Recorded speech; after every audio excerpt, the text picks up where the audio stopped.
Hey, welcome back to the podcast. I am so excited to have my friend Mike Hickman with us today.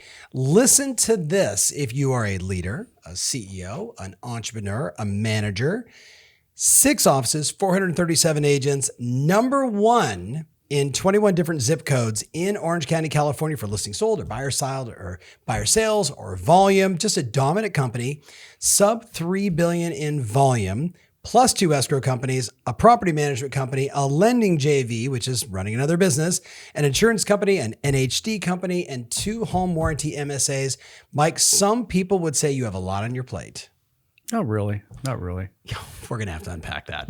Okay, so first of all, how are you, my friend? I'm doing really good. Thank you, Tom. Appreciate you asking me to be here. Of course, man. So second time really on the show now, because you were in Dallas with us when we did that kind of crazy mastermind with a bunch of those rock stars, and you jumped in and dropped some listing attraction bombs. And I have people still calling me about that. I love it. That have called me and said, can you share those scripts with me? I just got off the phone when I pulled in the parking lot with one from Montreal, Canada.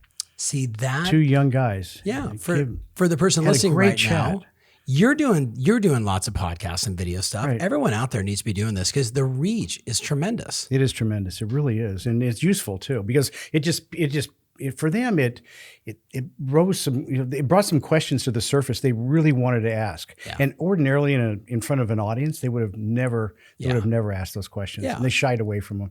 But sure. We had a great conversation. I said, I'm an open book. Ask me anything you want. Yeah. Yeah. So it was great. It was really fun, actually. Well, you may have just said that to the wrong guy because I have so many questions. Okay, go for it. So give people some context though. How long have you, actually, how many businesses have you started before you started real estate? I started 2 businesses as a young person, and that was it before real estate. That was it. What did you do before? You're not going to believe this one, Tom, but I was in college. Yes. And I was on my way to law school. Yeah. And I was asked to tour South America with a group of college baseball players. Yeah. And we did. And as a result of that, I ended up being late back for law school because I wasn't getting emails. I wasn't getting letters and mail down there. It just was not going to happen. So I couldn't start. So I was like, okay, what do I do now? Right. So I had a real estate license. I had acquired it one summer during college. And so I went back and I said, why don't I just do some real estate? I'll do that for a while. Yeah. Okay. So I started by accident, like probably most people in this business. Sure. Not many people, it's been said, and now I think it's shifted. Certainly we've watched over the last decade, probably because of things like $1 Million Listing and just the success of agents. But a lot of people said for years, this is a second, third, fourth career. Sure. So did you start out as a first career, and then you said you started a couple other businesses? What were the? I started the businesses before that, and actually got either closed down or sold them, whatever, gave them away, turned them over to somebody else. Before that, no, the real estate business itself. Yeah. I started when I was 22, so got into the business and by accident. Yeah. And figured it would not last that long. I planned to go back to law school and pursue that career. Yeah. So did you? No, I didn't. I pursued a graduate degree eventually. About 6 years later, but not at that time. No. So when did you, and I say this with the most respect, have the audacity to buy a real estate company, to start a real estate company? At what point in your career did you have the notion to become a broker? Well, it's a windy road, and there's some luck involved in that, and there's some loyalty involved in that. The founders of 7 Gables, I was not the founder of 7 Gables. They're wonderful people. Today, I just carry on the tradition. I think that they started, and the ability to lead that company now and sit in that position is an honor that I kind of dreamed of, at some point in the past. And there's some big shoes to fill, some really big shoes to fill, because these were bright people. They set the bar really high on an educational basis, on a growth basis, on standards basis, and just the look of the company at that time was pretty remarkable. It was the first company in Orange County to ever run a full page ad. Believe that or not, stupid stuff like that. First company in Orange County that was back in the 70s, late 70s. Okay. First company in Orange County to put pictures of homes in a newspaper ad. Wow. I know, right? That's legendary. It is legendary. Because now that's so... It's a legacy of the company. Course, yeah. right. Of course. And then we're way past that now. Yeah. We're talking about things that back in those days seemed so hard to do. My goodness. Yeah. And so the look of the company was that. And the look of the company is all about storytelling about properties too, which now we're reverting back to. But there came a time in between there, and that dash in between where people just said, here's a picture, here's the price, here's the address, or here's 4 bedrooms, bath, whatever. Click here. Yeah, some little symbols for bathrooms and bedrooms, right? Yeah. But now it's back to storytelling, and that was really the forte, and that's how Seven Gables got to be known, because the founder of the company, the two founders, Ron Douglas, was exceptional at writing storytelling ads about properties, and it became legendary around Orange County. People would call from San Juan Capistrano and say, I just want to tell you, I read your ad for that property and it's spectacular. It's not full of BS. Like people would put in ads, it was just terrible stuff, but it was sophisticated. It was educated. It was at a higher level and contained information about the property. I know that sounds so basic now, but in those days, come on, think back. A lot of these people can't even think back that far. They weren't born yet, right? But thinking back at that time, it was pretty sophisticated for that era. So give us the journey. Did you work for them as a sales agent, then become a manager? What was the career path? I worked for them as a sales agent. I enjoyed that. I was a young guy. I was a single guy making a pretty good living at the time, making 6 figures in my early 20s after scooping ice cream at Thrifty's in my off season and playing baseball. So it was a great time. But I started to outgrow that because I felt like what I was doing was most of the people around the office, I started coaching, managing, helping them with everything they did. And so I found kind of a niche that I enjoyed. And they said, well, why don't you open an office for us out in Anaheim Hills? So I did. I started an office from scratch, recruited, built it. And then about 8 years later, I had gone to graduate school in the interim. And I was starting to feel like, okay, I've outgrown this a little bit. They came back. And unfortunately, as things would go.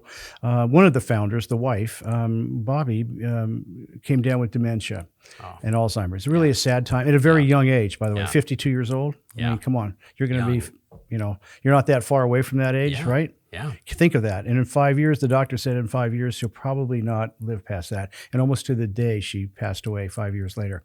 Right. So during that time, it allowed me to grow into a general manager's role and to kind of take more of the reins of the company and take all that burden off Ron's hands that I never really planned to do. I planned to go in a different direction probably. And as a result of that, rose up to the level. I started an escrow company then, started a lending company. I said, there's other things we can do with this. And that's really turned me on and excited me about growing the company. Yeah. And then eventually became the president of the company and then finally the eventual majority stockholder in Seven Gables. Yeah. I have 2 other shareholders that are the son and daughter of the founder of the company. And they're great to work with. And so we have a good relationship. So it's quite a career path for someone listening right now who, I was just talking with one of our clients, Becky Barrick, who's going to be speaking at the summit this year. Okay.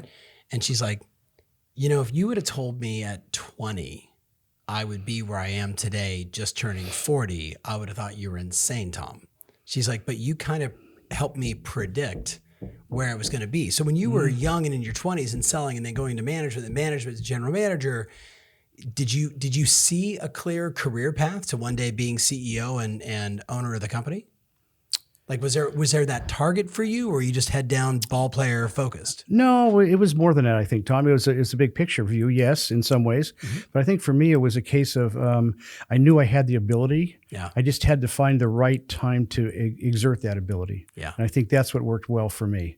In the end, it was about, I loved coaching. I loved watching people grow. Yeah. The success of people really kind of turned me on. I found out it wasn't the sale that turned me on, like some hunters in our business. Right. It was other things that started to really ignite my passion and my growth and my mindset about growth.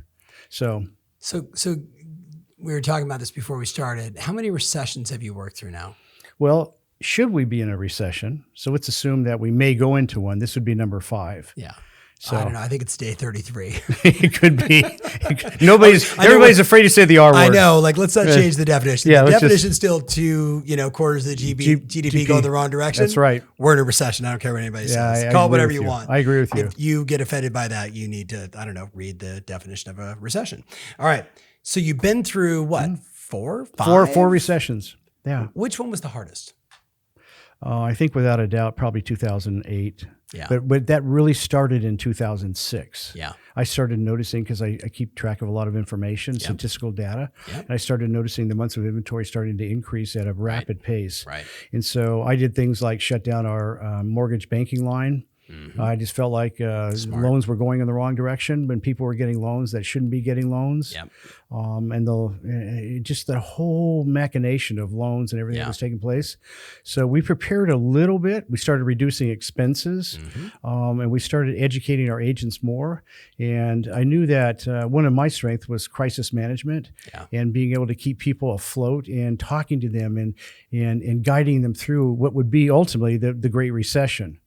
Okay, so I think that without a doubt, and there was so much doubt in the air about people even being able to stay afloat in our industry. For sure. I mean, it was ridiculous. You know, people crying, they couldn't make their house payments. We had people coming in for loan modifications that were just beside themselves, losing their homes. It was really a tough and sad time. Yeah. So you're part marriage counselor, part social counselor, part psychologist, financial advisor, and everything.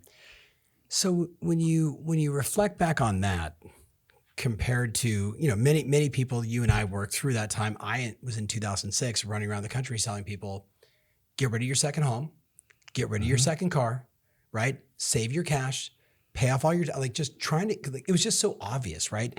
The word that I like is anticipation, right? The thing I admire about you, and there's a lot of things I admire about, like in the work we get to do together, is your ability to anticipate and then the urgency to take action. Like you don't wait. You're like, okay, I'm going to cut expenses, and you cut expenses. That's right. Right. So maybe for the person listening that is, doesn't have many years around the sun, that maybe struggles with anticipating what's next, right? And then the urgency to act. What advice do you have? What do you look at? How do you don't read tea leaves, like you've got some insight and some data. So what do you look at to anticipate, and how do you keep that urgency, that fire to keep taking action? It's called focus and execution. I focus on certain data points that tell me exactly what the market's doing, not just in a lag, not just in a lag fashion, but in a lead fashion. Yeah. Because a lag fashion, it could be 2, 3, 4 months old. Right. We're talking about pricing, all this year, and comps are 60, worthless. 90 days it ago, doesn't matter. It doesn't matter. What matters is the lead factor. So what is going on in the market at that point in time? I want to know about pending sales. I want to know where they're going. I want to know about months, of inventory on the marketplace as of that day, because that will tell me exactly where I need to go. Just as an example, there's so many other data points that I would look at that would indicate to me, okay, this is what is now trending, not just 1 month, not just one off or 2 months off, but a trend that began to develop. Right. And if you're a visual person, plot it out. Right. Okay, plot it out on a graph, do something, but look at it, whatever you can see best that you can determine where you need to be at the next point in that journey for your company, for your team, for your individual as an agent. Because it's all there. It's all there. See the problem and plan. That's right. So what about you and I know a lot of great CEOs, a lot of great leaders in this industry. I was just with Steve Zonian a couple of days ago, my dad, wonderful right? Guy. And we were talking about this, all these crazy times. But I was reflecting on it this morning. I was thinking about, and I won't name names, but I was working with a bunch of CEOs, and the group was bifurcated, right? A third of them, I don't want to say they put their head in the sand, right? But they were in slight denial. You with me? No, we're going to be fine. Everything's going to be okay. We can do that later. Or, well, I don't want to hurt anybody. I can't make those hard cuts. So they slowly bled, and 2/3 of them just whack. They just knew immediately, I've got to take action. I've got to right the ship. And if I don't, we're going to die. And I'm not saying we're in that market now, right? But there's no doubt the smart owners today have trimmed the fat. The third assistant that, of the assistant probably is vulnerable. Transaction count is clearly going to be down, even though you guys are killing it this year, right? If you're a mortgage company, right? If you're a title company, you didn't need all those extra bodies because that was all the refi market. Sure. How do you get the execution done and get the drama and the emotion out of the way? First of all, I think you have to scenario plan. Scenario 1, 2, and 3. Okay. Yep. Scenario 1 in our company involves no layoffs whatsoever. So we started back in February of this year, sensing that at some point, and I figured August, so I was off Right. by a couple months, but Yeah. fortunately we had already made those cuts. Yeah. So we cut well into the six figures. It did not affect one employee. Yeah. Because in our company, the number one thing that makes us special is the people. When I start seeing companies with big time layoffs and things like that, and the real, I was not gloating over Compass laying off people, for example. No. That's a terrible event. No. There's no gloating. But what it was a signal that, okay, we've already done everything we need to do, and we don't have to lay anybody off. Yeah. So it began to differentiate us because we anticipated and then we executed on it right away. Yeah. And we had meetings on it with CFOs, with managers. What do we need? What do we not need? Yep. Where's the fat? I want you to dig deep and find it. Yep. And we just cut another $100,000 out just this past week. Yeah. So, I mean, that's our annual budget. We Yep. cut that out of. But still, that's a fair amount of money, right? Right. For a relatively small company like ours. Yeah. So I think execution comes with how you deliver the message and the mindset of the company. So if just for the person listening, if 3 steps, George Lawton and I we started doing the same thing in February, March, kind of around the same time. Like, let's just have a, kind of what we know we should do because we've been running fat. The next step was, okay, this is going to be the deeper cut, but we never want to cut growth. We only want to cut like operational costs. Like, Correct. Can we get rid of space? Like all the big energy and money sucks out of most businesses. And then the third one was, oh man, DEFCON 4, like we got to cut some people. Right. And like that seems to be the norm. What was yours? One was, cut the soft stuff. What was 2 and 3? 2 and 3 would step 2 or scenario 2 would have been to look at our space. Yeah. Because that's the major expense. Yeah. Space and rent and payroll, or ownership and payroll, whatever you want to look at it. Those are our 2 major expenses. And it would have been to sublease 1 or 2 offices out. Yep. And then finally, DEFCON 4, as you said, would have been to systematize a certain department in the company, which would have allowed for 3 or 4 potential layoffs. Yeah. Which I think would pull us through. But in the meantime, I think what's important to know is that I told everybody and communicated to them what was happening. Right. So I had people saying, coming, kind of funneling up the ladder a little bit, saying, "Are we going to have layoffs? Are we going to? I'm buying a house. Right. Yeah, am I safe? I think you got to get on. You got to get on the horn and say, look, we're not having layoffs. This is what we're doing. Right. We're doing this first. We're doing this second, and we're doing this third. Because our human capital is the most important thing we have in this company. That's what makes us different and special. Yeah. And I think, although everybody can say that, it's another thing to do it. Right. Okay. Right. And I think when times get there's a crunch there. There's some choppy waters. Yeah. I think that's when leadership really shows up. And my experience with that, going back to the pandemic and dealing with that, it was a really interesting time for us to recruit people because there's owners and brokers that managers they just disappeared, gone. Yeah. Not to be seen. Yeah. And there are other people who said buried their head in the sand, and other people, very few people did what we did. And in that 6-month time period, I had about 195, I counted, Zoom calls with our team every single day, 2 times a day. Yeah. And they still talk about that. Yes. But I feel like, what the hell? I owe it to these people to do that. Yeah. That's what leadership is about in crisis. In a time of need, that's when you should be there, and that's when people show up that are true leaders. I'm not saying I'm a true leader, but I'm saying that's what it should be, and that's what a model should look like. Yeah. It's it's hard to be a wartime general. Yeah, it is. Everybody looks good when everything is sailing and everybody's kicking out. I mean, the market, we even through the pandemic, and you and I both know, I'm very mindful to say, as good as that real estate market was for agents and really for consumers and homeowners, it was hard. I mean, I jokingly say, you had to wear a hazmat suit, you had gloves, and it was one person in the house at all times, and everybody was freaked out because there was so much uncertainty. It was hard. But now we're in this new market, and I would argue this is also hard. This is a different hard. So what I'd love for you to talk about for a minute, you've made some good moves to move the ball forward, to even though we're clearly going to do less transactions, it's documented. NAR just came out and said 6.1 to 5.1, which you and I both know, whether it's 5.2 or 5.3 or 5. That's a typical year. And 17, 18, 19 were all great years in real estate, all about the same number of transactions.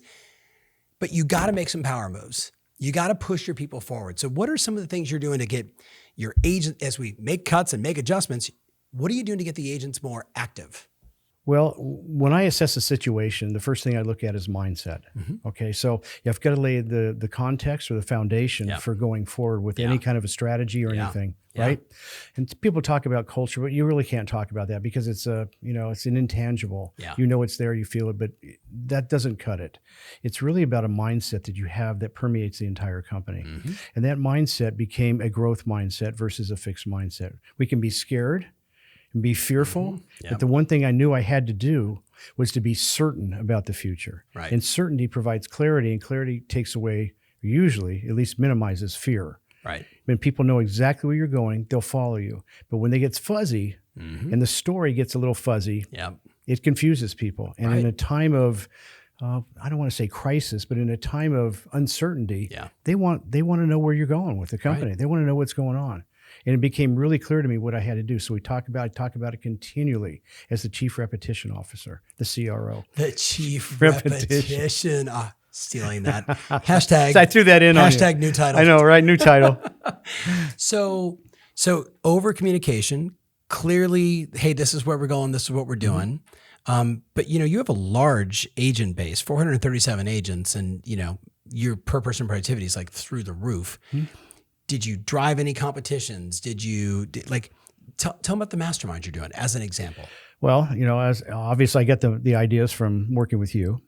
But more importantly than that is what started to take shape was I took people that I felt were on the same level, okay, put them into mastermind groups, and then led the mastermind groups myself. Bingo. Okay. And the reason I did it. Why? Yeah. What was the origin? Like, why did you? Because I got a million ideas. Yeah, you're right. But you locked in on something and then you drove it. I drove it. So when they sat down in the room we were in, there was a book in front of them called Mindset. Yeah. Okay.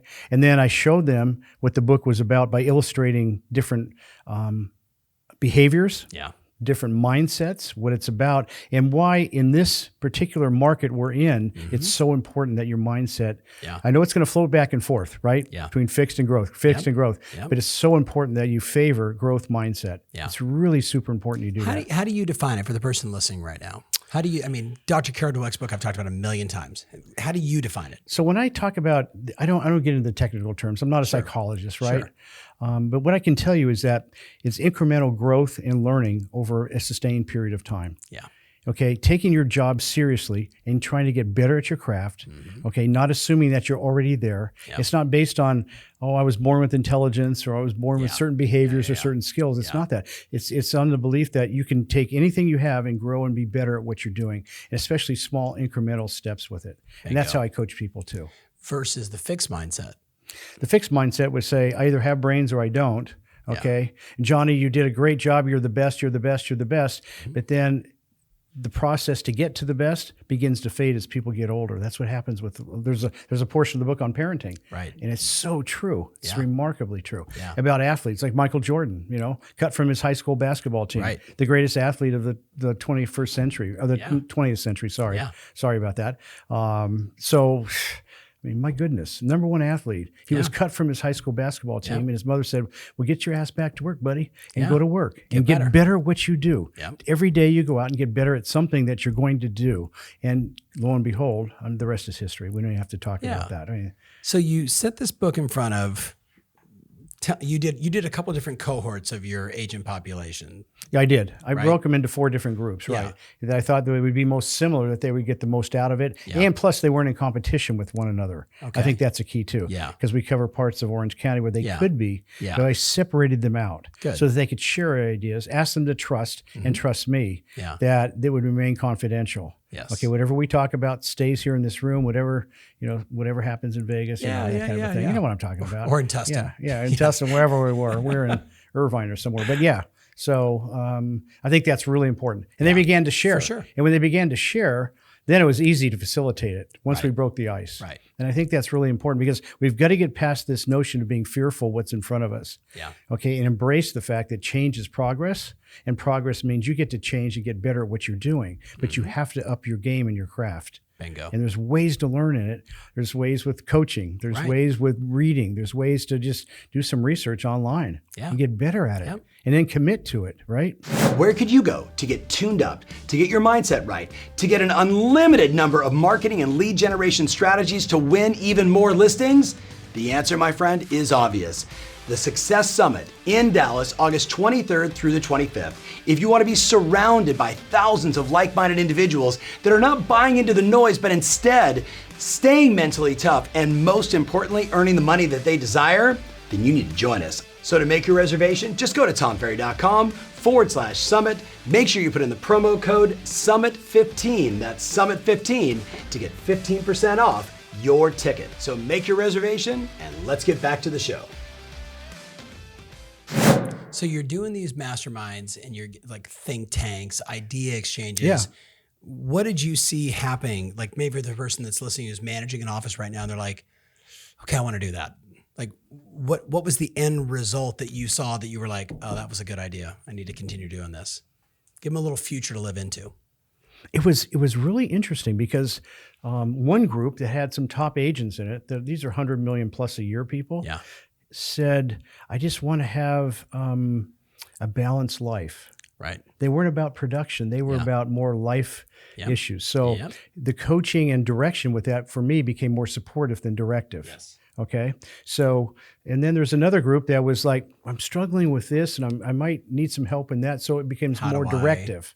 Okay. So it's knowing that and being on your, on your feet. I mean, you have to make that decision right then and there. Am I going to be more supportive, more directive with people? What direction am I going to take them in? Because most people have the answers themselves. You just got to pull it out of them. Right. So that's what that became. And it's not a teaching moment. It's not an advice moment. It's a coaching moment, if you will. Right? It's a difference. As you know, you're the best in the world at it. So I'm not telling you anything you don't know. I have good mentors. Say that. You might say that. Yeah. Yes. Right. So let's go a different direction. Okay. How do you let go of control? Oh, that's hard. I mean, look at 6 offices, 2, 3, 4, Here's 5, how you do 6, it. 7 companies. Here's how you do it. It's really a simple formula. It's called trust. It's a system and pattern of behavior that over time you learn to trust people, and you know what their values are. You know what but more important than their values, you know what their core beliefs are. Okay, and do they align with yours? Not perfectly, but do they align in an overarching theme with yours? So that if you turn the company over to them tomorrow, okay, would they do exactly what you wanted to do? Put their brand on it, their touch on it, and maybe even improve it. So you have to have the confidence in the people around you that they can do that. Mike, you've got to mentor them. There's so many people that just don't trust. Well, but but you gave us well, you got to make sure that they're aligned with your values, and then you guys have it. How do I make sure that they're aligned with my values? What if I don't even know what my values are? Well, if you're a CEO and don't know what your values are, you're in trouble. Okay. But just be honest. And my values are really clear. I wear them on my sleeve. They know exactly where I stand all the time on things. And it's not a harsh thing. It's like, this is what we are. We're a growth-minded, committed, career-oriented company that's compassionate for people. Today was a perfect example with Mark Davison. Okay. Shout out to Mark. Shout out to Mark. Love that man. Of course, he's so brilliant. I'm so fortunate to be around people like you and Mark and Mike Staver and so on and so forth. God, it's amazing. So, but here's the deal. He said, Lisa, I want you, because we're talking about brand and promise and everything, right? He said, for example, I want you to fire me. So he was an agent and she had to fire him, okay, as an agent. And the way she did it, she goes, this is I'm not going to repeat what he said because you know Mark, but he said, this is unbelievable. This is unbelievable. You just showed so much compassion that I felt like if I wanted to come back, I could, but it's really not the right place for me. I know that sounds kind of cliche, but the way she did it. And then I had a conversation with an agent about congratulating them on their best year ever.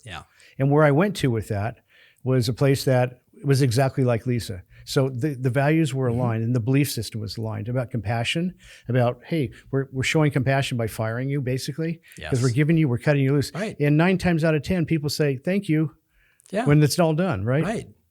So, like, does that answer your question? Yeah. Well, Chris Voss has like tactical empathy, and there's a lot of like embedded tactical skills empathy, implied in all of that.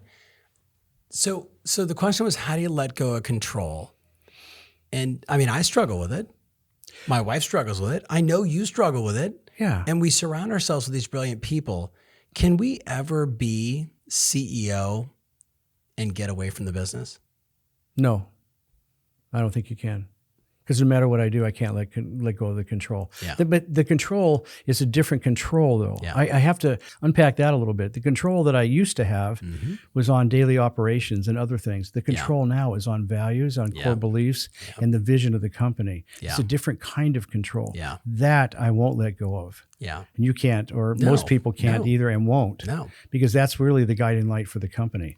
So let's talk in the real estate business. There's certainly leading and lagging controllable measures. So what do you advise people? What should be on their daily dashboard? As a CEO? Yeah, as CEO. Team leader, whatever it may be. Well, it kind of depends a little bit on your company. Sure. How it was built and how it was formulated, what the culture of the company is. But I can only use our company as an example. So here's what that looks like on a daily dashboard for me. How many sites closed? What is our dollar volume? And I want to know the exact number of listings and the percentage of dollar volume to overall sales that were listings that sold and closed, and the number of units that sold and closed that were listings. Okay, because that's critical to me because that's our core service companies that include two, as you mentioned, two independent escrow companies and natural hazard disclosure, et cetera, et cetera. And those things are critical to our success as well. It's just the way the industry is built these days. And we need to move past that and admit the fact that we have to have multiple businesses. Especially in Southern California. Yeah, especially here. My goodness. And everywhere if you want to have a profitable business. So you're looking at opens, closes, percentage of lists to buy side, dollar volume associated to it. I'm assuming company dollar, because I know we would talk about company dollar. GCI and company dollar. Yep. Across my dashboard, it says gross sales, and closed. Then it goes company dollar. Then it goes, it goes GCI, then company dollar. Yeah. In that order. And I looked at listing sold. I looked at sales sides. Okay, what are we doing on the sales side? Okay, why is that where it is? I need to know an answer for that. Yep. And what are we doing wrong in our lead gen, perhaps? What are we doing wrong with buyers? Do we need to improve on that? We know that the industry is trending toward devaluating the buyer's agent, but we need to buck that trend then. If everybody's going that direction, we need to go the other direction. Improve the value. Make the offer even better. Exactly. Okay, certainly every team leader knows that you can also go top of funnel, all the different marketing, lead generation, how many leads, middle of the funnel. Let's go a different direction. I wrote down all these questions for you, and I think I'm going to get through like maybe 3 of them. We're just having all kinds of other fun stuff. One of the things that I've always been impressed, even though you and I really got to know each other in the middle of the pandemic, right? Ken Jenny, God rest his soul. The thing that he told me that I then observed working with you is you've done an amazing job, I would say like 2 parts, refreshing the company when it needs to be refreshed and maintaining relevance in the marketplace as a CEO and as a company. How do you do that? Well, I think you could do 2 there because that's really 2. Refresh versus relevancy. That is a lot. I mean, on a refresh basis, I have to go back to past history a little bit. And when there's an overheated market like we're coming out of, there's no differentiation in the market. Bingo. There's no differentiation. All the brokers look alike. All the buyer and seller care about is A, selling for more money, and B, can I buy the house? I want to stand in line and buy a house. Right. It's just that simple. Right. There's no differentiation. There's no skill differentiation. There's no value differentiation. There's no, for that matter, even integrity, if you want to go that low into the weeds with differentiation. So what brands do, and for the most part, let's face it, most of the companies in this industry do the same things, right? We all know how we do it, what we do, but we don't know why we do it. Yeah. And when you can explain your why, as you know, with Simon Sinek, you get an edge there. And that's, I sensed back in February when I first talked with 1000 Watt, for example, that we needed a refresh. Yeah. We're coming out of this. The story and messaging in today's world is different than it was 3 years ago. For sure. Pre-pandemic, just look at what happened. We don't even need to discuss that because there's so many changes. The urban sprawl, moving into suburban areas, et cetera, the flight out of town. So I think from our standpoint, it was time for a refresh, and I tried to coordinate that with what I thought would be a downturn in the market in August, because that's typically a very slow month for sales. Sure. And so I did, and here we are sitting in August, and we're in the middle of doing that. So we executed perfectly on it. The thing is that it snuck up on us, and that's okay. It didn't affect us because we went into scenario planning on that and said, what's our next step to keep everybody mindset straight, tell them what's coming, and have them look forward instead of just look down at what they're doing today. And as long as people can look forward and there's hope, I think, that there's changes coming that are beneficial for them, I think it makes a huge difference in their mindset. So the question then is, how often? How often do you refresh? I think there's refresh versus there's doing something iconic, right? Like when Steve Jobs went from, laptop or computer to the iPod to the iPhone to the iPad, you could argue that each one of those moves was iconic. He didn't have to launch another product over and over again, but he had to do those big iconic moves. Yeah. Versus refresh, now it's like every, 13, 14, 18 months, we're getting a new iPhone that has a little larger camera. Yeah. For $400 more. Like, that's the refresh. How often do you have to do that iconic move to have your company be relevant in the marketplace? Well, it depends on the size of your company and some other factors like how fast you can scale up. Yeah. But what I look for is a weakness in the marketplace. And everybody's talking about it. People that sit in my opinion, now is the time to grow. Now is the time that we can really show our value. But that's a bunch of malarkey, okay? I was going to say something else. Wow. Hashtag I didn't malarkey. say bullshit, okay? I like bullshit. That was bullshit. way better. Can I just say that? I know you will. Write down Come bullshit. on, Okay. yes. It's a bunch of bullshits because you know what the bottom line is? Very few people know how to execute on it. And what they're going to do is say, let's hire recruiters. Let's go out and just start cold calling people. Yeah.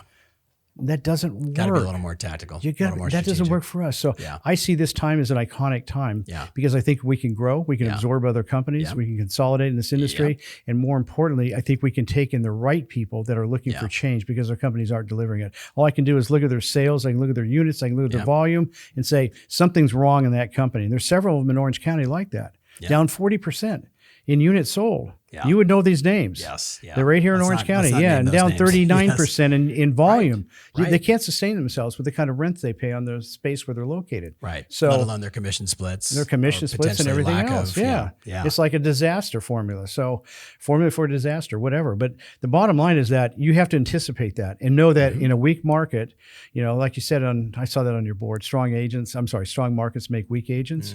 Same thing with the market right now. Strong markets make weak companies. Yeah. And weak markets make weak companies too. Yeah. And I think there's a great opportunity right now. Really good opportunity. So I'm just going to say, I think everybody needs to look to do some form of refresh / maybe not iconic, because iconic's a big word, but they better do something to make a splash about every 18 months. I think you're about right. You know what I mean? Like it's like we talked about before. It's bricks, right? You're building your castle. Like if you're not adding another brick, I'm adding realtor.com now. Hey, I'm adding a new division over here. I'm going to open up a new office over there. I think if we're not doing that stuff about every 18 months, things get stale real fast. That stuff keeps us on our edge and it's growth oriented. Yeah. What do you think? Well, here's my thought on it, Tom. And I don't know if anybody out there would agree with me or not, but I think that there's a time and a place to make that growth work. Yeah. And now is that time. Yeah. And I think a lot of people are going to talk about it, but very few people execute on it. Yeah. So we'll see what happens. We'll see how that shakes out. Yeah. In the long run. But I think now is the perfect time to do that. I really do. Isn't it funny? I'm starting to see that old photo of the long line of critics. Yep. The small line of talkers and the really small line of doers. That's right. And it just feels like we're in one of those environments again. You've got to do it. A lot of people criticizing, a lot of people talking about it, small percentage of people doing it. Figure out a way to do it that's not going to cost you your company. Right. Okay. Right. But here's my question to all those people that are over here talking and the people that are, maybe I'll do it, maybe I won't. Yeah. What will happen if you don't do it? Bingo. It's a better question almost. What will happen if you don't do it? Yeah. Because you're going to get left in the dust. Yeah. Because this industry is changing all too rapidly. There's way too much money in this industry. Right. Hell, we're just a small little company. Yeah. You may, 437. That's great, but we're still a small company compared to many. And so we've got to move fast. We've got to be nimble. We've got to be on our feet, and we've got to take, a little bit of risk here and there. Yeah. Calculate a risk, albeit, but we still got to take risks to survive. Yeah. If we don't, we're going to get eaten up. It's just that simple. We can't stand by and let big companies with a lot of money behind them. We know who we're talking about, right? Oh yeah. Okay, so let's talk about. We can't lose $100 million in a quarter. You can't edit that out. By the way. Not editing that out, but we all know. Yes, hey, it's all it's business. With that said, A lot of CEOs, myself included, I know you included, we both manage this in our own way. We're idea machines. So we have way more ideas than there is time, capacity, people, and projects to actually get executed. How do you control yourself and not just walk in every Monday, Tuesday, Wednesday and go, got an idea, what about this? Let's do that. Because you know that's like a lot of leaders, they're guilty of that, especially founders. And I've seen the same thing with people that take over the business. Yeah. You know, they want to put their stamp on it, and sometimes too many stamps.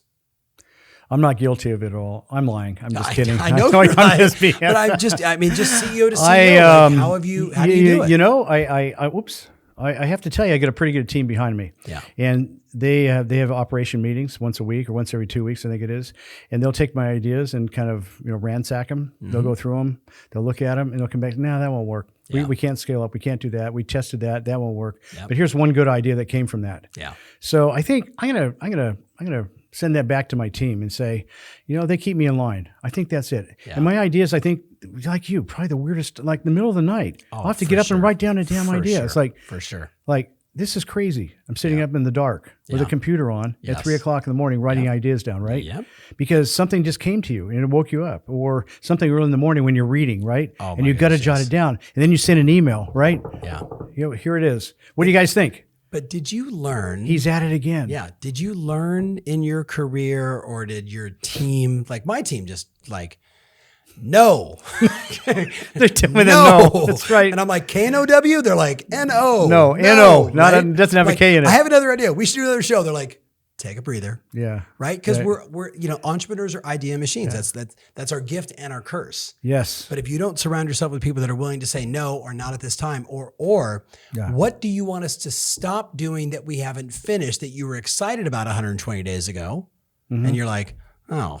Yeah. Right? Capacity, time, projects, people. I've given them permission to say no. Yeah. I gave him permission to say no to me. Yeah. Look, I'm the one that's going to create these ideas, because where I sit and the people I have a chance to talk to and people I meet with, they're idea machines too. Yeah. So when it starts gelling and things come out, you've got to expect me to come to you with ideas. It's your job to vet them and say, nope, yes, no, we can't even talk about that now. Yep. Like they've done with me this week. Right. I had a leadership retreat this week. They're like, no, we're not doing that. No, we're not putting that on the agenda. No. The finger waggle. Finger wiggle like this. No, we're not doing that. Right.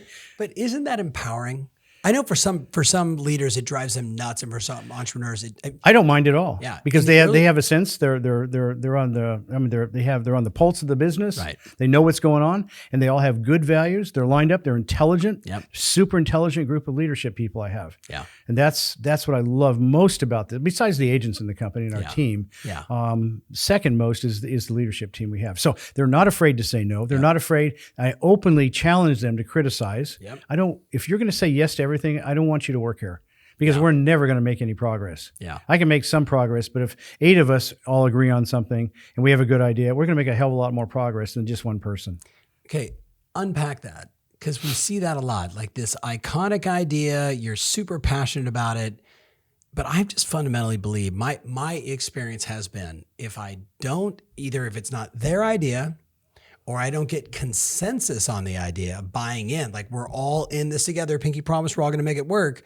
Because if one person in the flywheel doesn't buy in, clunk, the whole thing stops. It does. How do you get consensus when maybe 3 or 4 totally get it and love it, and 3 or 4, they don't have the time, they can't put the energy on it? Like, how do you manage that? I'll tell you what, if I know the idea is 100% bulletproof, I'll push it. Yeah. And say, this is what we're going to do. I respect your opinion. Mm-hmm. I appreciate you telling me no. You have a no vote of no confidence. Yeah. But here's why. Yeah. I'm going to give you the evidence to support the claim of why it will succeed. Mm-hmm. Okay? And here it is. This is it.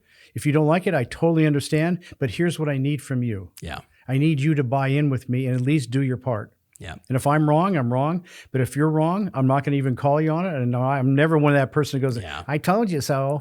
Some whiny little, So I don't do that. But it's a respect issue. Yeah. And it's an intelligence issue, because we got an extremely intelligent group of people. Right. That make up our leadership team. But I we know that do sounds sometimes cliche. No, but we do sometimes basically like sometimes that CEO intuition, you just got to go with You it. got to go with it. Yeah. You have to go Yeah. with your intuition. Yeah. There's other times like, okay, I get it. You're right. Yeah. That's no problem. Yeah. You're Sometimes fine just- with me. But there are times when I know for a fact, okay, and there's one program, you know, that what I'm talking about. I'm not going to mention the name on air, but there's a program coming out that we're beta testing. Yeah. Okay. The managers get trained on it tomorrow, and the Good. following week You gotta give me the scoop on it. we have some agents getting trained on it. Us right? Us too. Yeah. Okay. Now So they're everybody's like, what is this program? what is this the program? secret? Why is he making such a big You'll deal have of to it? come back for the next show. Okay. Last question. Big question. This is the last question? Yes. Okay. Well, I actually got through the. Wow, that's pretty good. I think I did. I got through this one. I got through that one. We kind of covered those a bunch. Okay. Okay. But going forward, team leader right now, manager of an office, manager of a mortgage, branch, escrow company, an entrepreneur with a sales division that wants to grow. Best advice to grow in this market. Ooh, that's a big question. I know. It's a big question, Tom. I may have to give that some thought really quick because in order to We're going process to take that, a break from this podcast Yeah, I while know, Mike no. thinks about this question. Oh, shush. Oh, shush. Okay, ready? If you want to, I think you have to look inwardly a little bit, okay? And you've got to look inward and say, where do I want to be in 6 months, a year? Because look, whatever time period we're going through, we're going to go through no matter what. Bingo. Right? But where are you going to be in 3 years, irregardless of that? Because if you do all the right things that are necessary in this business, that are all related to this business, no matter if it's team lead, sales manager, broker, owner, doesn't matter. If you do all the right things, you will succeed. Bingo. For all the right reasons. It doesn't matter what kind of market you're in. We all made it through 2008, 9. It was painful, but we made it, right? We made it through the pandemic. Painful, but we made it because we kept our eye on the ball. We did all the right things. Yep. Okay. And I'm going to go back to what I said earlier, Tom, too. If you're one of those leaders at the present time and you want to get from here to a year or 3 or 5 years from now, your vision has to be absolute clear. It has to be so clear with clarity that everybody can march behind you. You don't want to be that leader that turns around and there's nobody behind you. And there's going to be a lot of people like that in the coming days and weeks and months ahead. That's what I'm convinced of, because I think there's a big lack of leadership in this industry, big lack of managerial skills in this industry for sure. Yeah, I agree. It's so interesting. I actually, I don't know when it was, maybe a week or so ago, I shot a piece of content and basically I said, look, I'm not an economist, but I can look at the numbers. I can go back 80 years and see every recession. The average one took 4 to 9 months. And then the, emotional psychology of consumers took 6 months to 18 months to recover. Right. So that sounds like 2 years, right? So I just say to people can you see beyond the pain of the moment, the hardship of the moment, and remember that in 2 years, we're going to be back into a new normal market, hopefully sooner, but more than likely, maybe go 3 years and take the worst case scenario. But getting people to understand in the totality of your life, the dash between the day that you're born and the day, this is a micro blip, this 2 to 3 years. That's right. Right? So could you, like we said at the Gathering of the Eagles, conversation, can you take your fist and drive them back into the mud and dirt and drag it for the next couple of years? Because that's what it's going to take. And when you come out of this on the other end, you're going to be really happy. And I hear you saying the same thing, just differently. I'm saying the same thing. Perception around, hey, it's going to take a couple of years, do the work. It's going to take a couple of years. I mean, there's this whole theory of whatever the Fed does, it doesn't really show up for 18 months. Right. So if that's the case, then we're 18 months away from a little bit better time. So what are you going to do in that 18-month period? What are you going to do to make yourself better, to save your brand, to save your team, to save your individual sales records, whatever you're going to do? Okay. Well, you better figure it out because now's the time, right? And the refresh is in order for a lot of people. Differentiation, all the things that you talk about all the time, Tom. Loving on your agents, bringing in new people, recruiting, loving on your teammates, right? It's funny, at the Gathering of the Eagles conference, I literally said to the group, okay, so what are you going to do? Just live off your savings? Yeah. Or, right? And you can see or double your savings, or this is the time. Yeah. And if you can just maintain your savings and not go into a deficit, running a huge company, you're winning. You're winning, but That's you're going right. to come out of this so much stronger. And I think that's the central theme we're saying here. I agree with you. And it's like everybody says, well, the cream's going to rise in this kind of a market. But the problem is nobody knows how to make the cream rise. Exactly. Because they're you got to drive it. It's such a skill that has not been practiced for so long. Yeah. Okay. That they don't know how to get into that process and make incremental improvements, have the mindset to do it, and learn and grow. Yeah. And I think that's really where it lies for most people. That's how they can improve the most. You rock, man. This was super fun. This was super fun. Was really Podcast fun to be number with you. 2 with Mike Hickman, ladies and gentlemen. Man, stop. What a in treasure. The dark room. What a treasure to be with you. I really appreciate it, man. I do appreciate it. And all you do for everybody that's out there and all you do for us. I really, really appreciate that. Really come to know that and really love that about you. Appreciate it. And hey, to Ken Jenny. Ken Thank Jenny. you for making that introduction. Absolutely. So as we wrap this up, if you want to reach out to Mike, Mike, they can get you on Instagram. What's the best way for somebody who just wants to reach out and say, hey, you said something that was really insightful and I want to, like the guys from Montreal, what's the best way for people to reach you? Phone number, email, probably the best. Give it to us. 714-397-4041. Said like an agent who said his number 8 million times. 397-4041. Trying to do Ken Jenny's voice. Exactly. Trying to do but wait, there's more. Call now. Mike H at 7gables.com. Spelled out. Mike H at 7gables.com. Love it. Well, thank you for your contribution. And for my friend listening right now, thank you for being the kind of leader that wants to get better, because that's what this whole thing was about. That's what Mike's entire life and business mission has been about. So like and subscribe and do all that fun stuff. And if there's someone you know that needs to hear this message, right, send it to them. But make sure you send it to them like in a loving way, like this inspired me, not like, hey, you need to listen to this, because that wouldn't be very cool. All right. Well, we appreciate you. We'll see you guys on the next show. Thanks, man. And thanks, Mike. Thank you. Thanks a lot.